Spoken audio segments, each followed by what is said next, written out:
Halo teman-teman semua, selamat sore. Sore.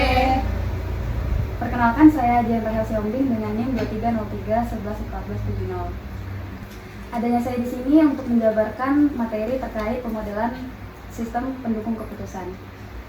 Pertama-tama, mari kita pahami dulu apa itu model. Model adalah abstraksi diri dari sesuatu yang mewakili fenomena berbentuk objek atau aktivitas. Model ini digunakan sebagai inovasi dan juga sebagai alat pemecahan. Yang pertama, jenis model. Secara umum ada 4 jenis model dasar. Yang pertama, model fisik, yaitu penggambaran 3 dimensi dari suatu entitas. Biasanya ukurannya lebih kecil dari objek aslinya. Nilai penggunaannya bagi manajer bisnis relatif kecil. Dan model yang kedua yaitu model naratif, yaitu model yang menjelaskan entitas secara lisan atau tertulis. Ini adalah bentuk model yang paling populer karena mudah dipahami. Terus yang model yang ketiga yaitu model grafis, yaitu penggambaran entitas dengan simbol, grafis, atau bentuk. Contohnya adalah flowchart. Dan model yang terakhir yaitu model matematis, yaitu berupa rumus dari persamaan. Model ini banyak digunakan karena mampu memprediksi output dari masalah yang bersifat eksakta.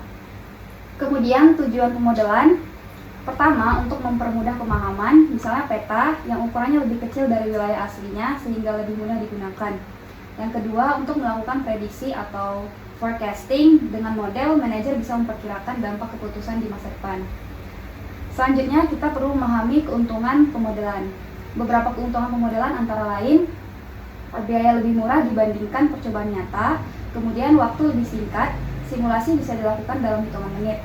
Kemudian mudah dimanipulasi. Ini artinya trial dan error bisa dilakukan tanpa menggunakan atau tanpa mengganggu kegiatan utama organisasi.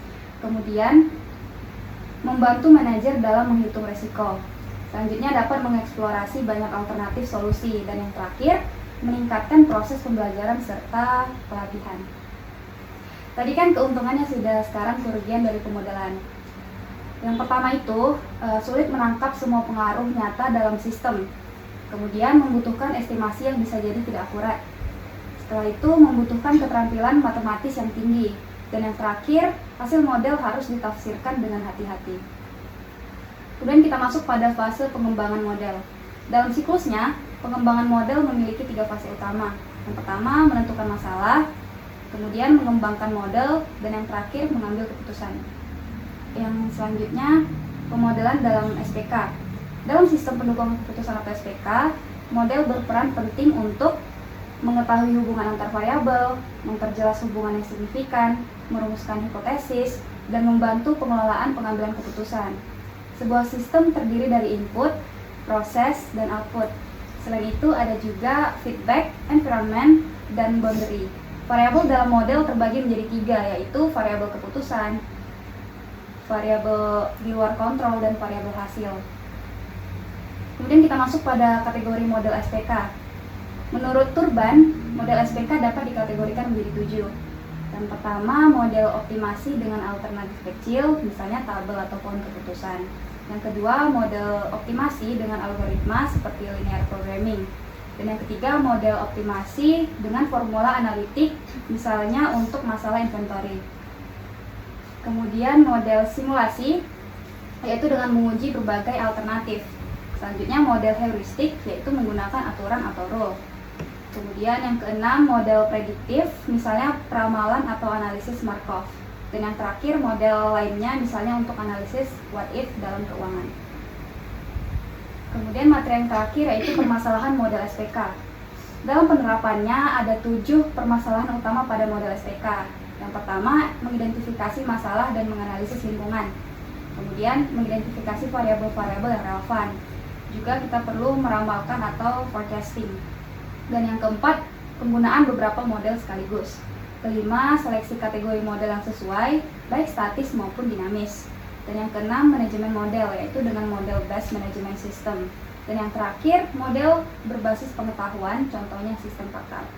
Nah, dari pembahasan ini kita bisa melihat bahwa model sangat penting dalam membantu pengambilan keputusan.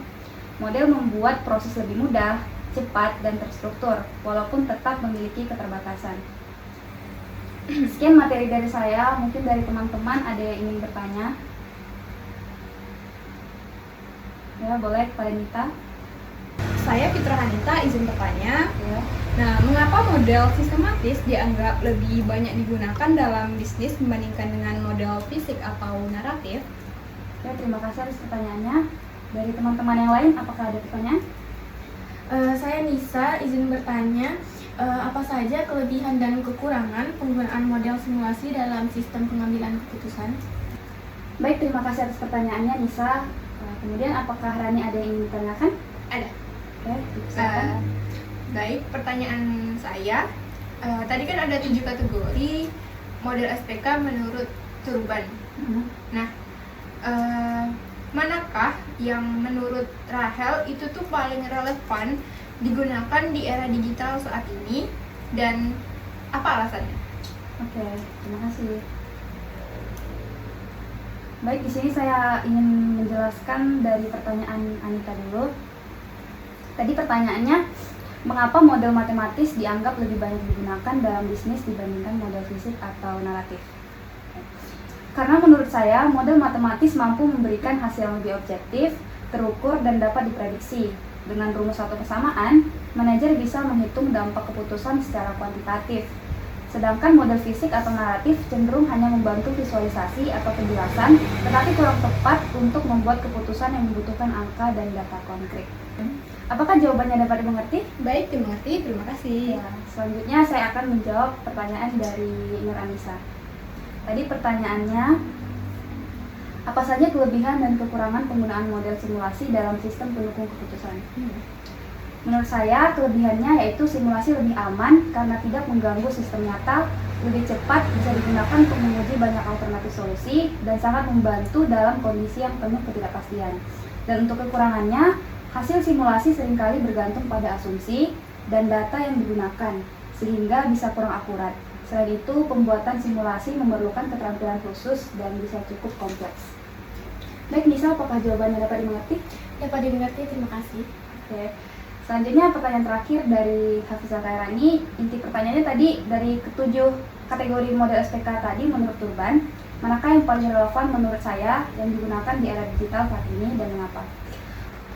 Menurut saya, model prediktif dianggap paling relevan di era digital karena banyak keputusan bisnis sekarang bergantung pada analisis data besar atau big data dan prediksi tren ke depan. Dengan model prediktif, organisasi bisa meramalkan permintaan besar, perilaku konsumen, maupun potensi resiko, sehingga lebih siap menghadapi perubahan. Apakah jawabannya dapat dimengerti, Ran? Bisa. Terima kasih ya. Baik, mungkin sekian presentasi dari saya. Sekiranya teman-teman dapat memahami dan ilmu yang disampaikan dapat berguna. Terima kasih atas perhatiannya. Lebih dan kurang saya mohon maaf. Terima kasih. Sama-sama.